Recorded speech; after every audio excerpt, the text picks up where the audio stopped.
நான் காதலிக்கிறது பூரிய இல்லக்கா.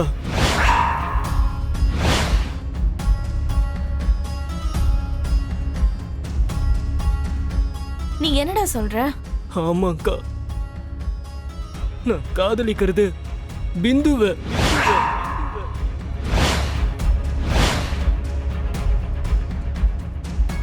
பிந்துவும் நானும் ஒருத்தரை ஒருத்தர் உயிருக்கு உயிரை காதலிச்சுக்கிட்டு இருக்கோம்க்கா.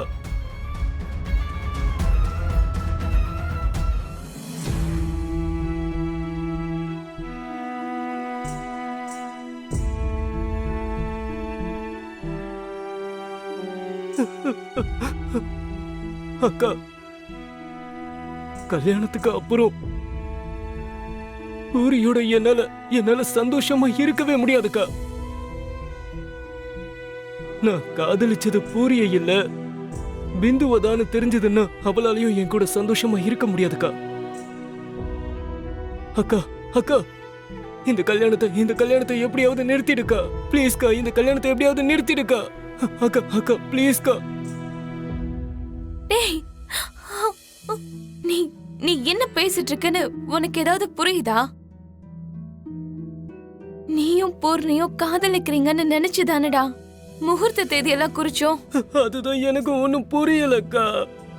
இப்பதான் கொஞ்சம் கொஞ்சமா சந்தோஷமா மாறிட்டு வர இந்த குடும்பம் தயவு செஞ்சு இருட்டாக விட்டுறக்கூடாது. ப்ளீஸ் பிந்துவ மறந்துடுடா ப்ளீஸ். நீ என் தங்கம் இல்ல, என் செல்லம் இல்ல. உன் காதல் கதை முடிஞ்சு போச்சுன்னு நினைச்சுக்கோடா. இங்க பாரு, நீ பூர்ணிய கல்யாணம் பண்ணிக்கிற, அவ்வளவுதான். அக்கா, இதுக்கு மேல எதுவும் பேசுறதுக்கு இல்ல. இதுக்கப்புறம் நீ திரும்பவும் அந்த பிந்துவை பத்தி யோசிச்சா நான் செத்து போயிட்டேன்னு நினைச்சுக்கோ. அக்கா அக்கா,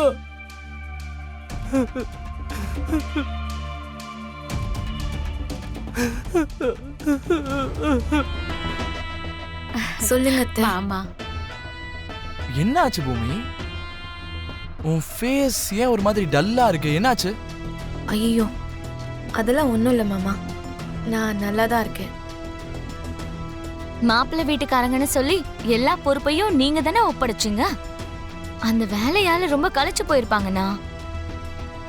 அதுக்கே பாத்தியாமா அண்ணன் எவ்வளவு கவலைப்படுறான்னு.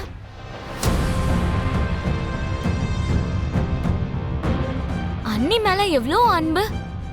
என்னைக்காவது இந்த தங்கச்சி மேல இந்த அன்பை காட்டியிருப்பானாமா? கண்ணு வைக்காதடி. இப்பதான் 2 பேரும் ஒன்னா அழகான ஜோடிகளா சுத்திட்டு இருக்காங்க. உன்னை உள்ளங்கையில வச்சு தாங்கறதுக்காக அதோ சிவாவை உனக்கு கல்யாணம் பண்ணி வைக்கிறோம்ல.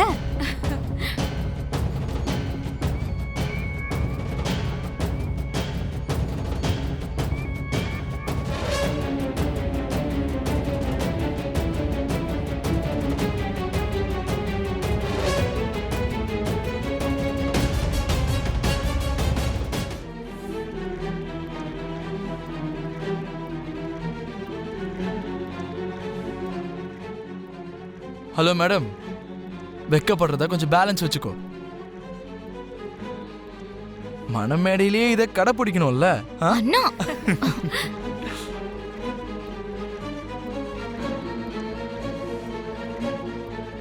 இந்த அண்ணன் தங்கச்சி பேச்சு குறைச்சல் இல்ல.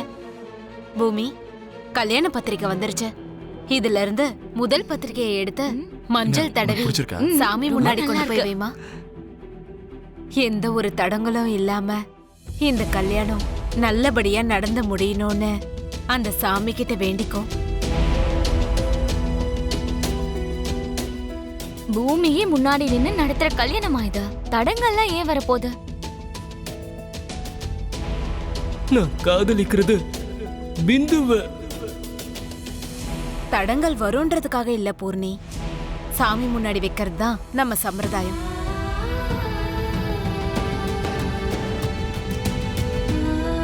பூமி, நான் சொல்றதுல அம்மாக்கு நம்பிக்கையே வரல. நீயே சொல்லு, எங்க கல்யாணம் எந்த ஒரு தடங்களும் இல்லாம நடக்கணும். சரி, நானும் இப்பவே சொல்றேன். கேட்டுக்கோ பூர்ணி.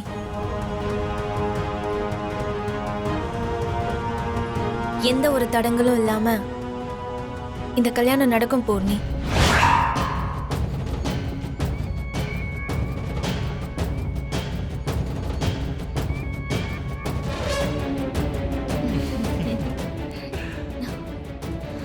நடக்கணும் பூமி. ஏனே தெரியாத எங்க வீட்ல என்ன சந்தோஷம் வந்தாலும் அது ரொம்ப நாள் நீடிக்காது. இந்த வாட்டி அப்படி எதுவும் நடக்க கூடாதுன்றதுதான் என்னுடைய ஆசை. சின்ன வயசுல இருந்தே அவமானத்தினாலையும் வேதனையாலையும் எங்க வாழ்க்கை எப்பயும் நிம்மதி இல்லாமையே இருந்துச்சு.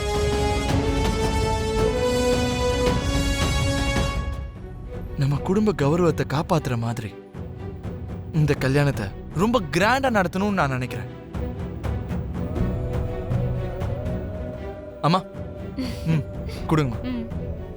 எங்க அம்மா சொன்ன மாதிரி இந்த கல்யாணம் நல்லபடியா நடக்கணும்னு சாமி கிட்ட வேண்டிக்க பூமி. சரிங்க மாமா. பூமி, இந்தா.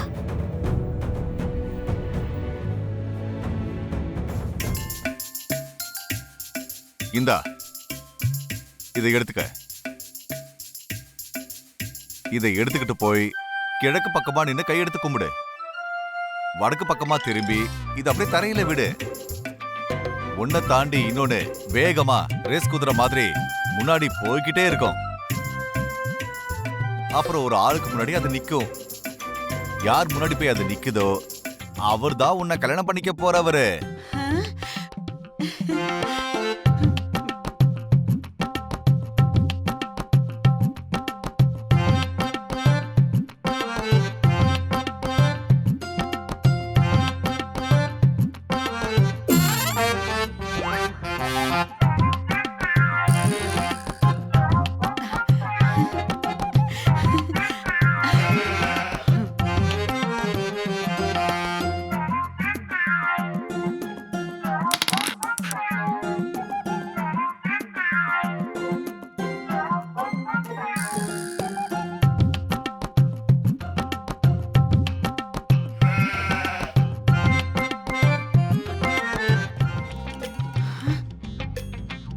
தார் டபாக்குள்ள முங்கி குளிச்ச மாதிரி இருக்கான்.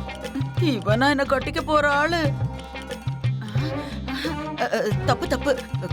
கடவுளே முடிவு பண்ணி முடிச்சு போட்டிருக்காரு. அப்ப இவர்தான் என்னோட அழகன்னு நினைச்சுக்கணும். உண்மையிலே இவர்தான் என்னோட அழகன்.